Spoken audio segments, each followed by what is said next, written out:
25 days and no booze.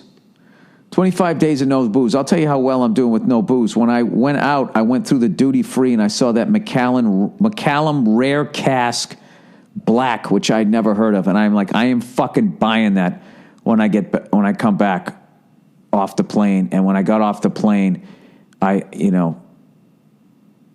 think I flew Delta out and United on the way back, so it wasn't there. But I was going to buy it. I'm sitting there talking to myself, like, am I done? Like, I was actually thinking on the plane today, like, I might be done for good. And then I came home and I ordered these whiskey glasses. And I'm like, well, that's not a good sign. Like, if you just say I'm done with heroin and then you go to Amazon or you go to, like, syringe.net, and you just order a bunch of fucking drug paraphernalia. I guess as long as you don't buy the drugs, right? Hey, officer, I collect crack pipes, okay? Can I have my license back, please? You're not going to find any residue in there. So anyway, I was actually thinking on the plane, I'm like, what if I just, next year I turn 50, right? And I'm just done with the booze. And then I just become like this yoga Pilates guy. I just go Sting, right? Gordon Sumner. I become that fucking guy. I look good for my age. If I actually fucking did that through my 50s, I would look fucking unbelievable at 60. For a 60-year-old. And you figure by then, how good tanning beds are going to be, how good the hair plugs are going to be.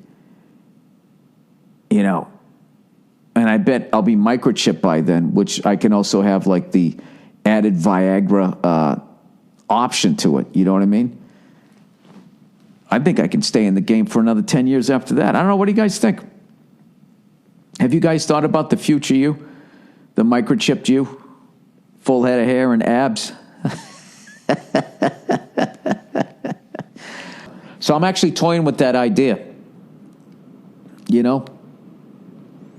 No booze. Done. I don't know if I can. I don't know. I understand why alcoholics, like, they take it one day at a time, because just sitting there like, I'm never going to do this. No, just today. I'm just not going to do it today. Just not going to do it today. Sometimes you got to do it, though, right? Your wife's talking to you, and you're sitting there looking at her, smiling and nodding. She's thinking, oh, I love when he looks at me that way. He still loves me. I can see it in his eye. And you're actually thinking about that bottle of booze that you bought. How you going to go out in the garage like a fucking degenerate? Sit in some dirty chair. You don't give a shit, right? Pour that glass.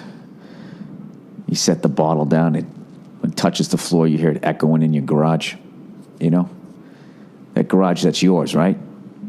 That garage that you made the decision you weren't going to be like most of these guys who let their wives not only take over the house, but also the garage, right? And they just fill it up with all their shit. You can't even get the fucking car in there. That garage is yours. You put up the dartboard, you get the kegerator. That's your little fucking tree fort. I mean, who's kidding who? You're a guy. You're still a child. Just because you can grow a beard doesn't mean you're mature. All right? Anyways, I want to redo my fucking garage again. I gotta add something else in there. I gotta add a fucking, now that I never have my truck in there, I put it in storage, so I kind of flip-flop and everything like that with the new car and then the old car. I haven't driven my truck in like 2 weeks, man. I'll miss it. I got to do that someday. I got to have the garage with the fucking room above it. You just have to have it. That's what it is. And then what you have a fucking prenuptial agreement that if we get divorced, I get the garage and the room above it, and you cannot fucking evict me. That will be mine, and you will get the fucking house. But something, fucking, they'll just be, but I just don't feel safe with him being out there. And they'd cry their way into getting that too. I swear to God.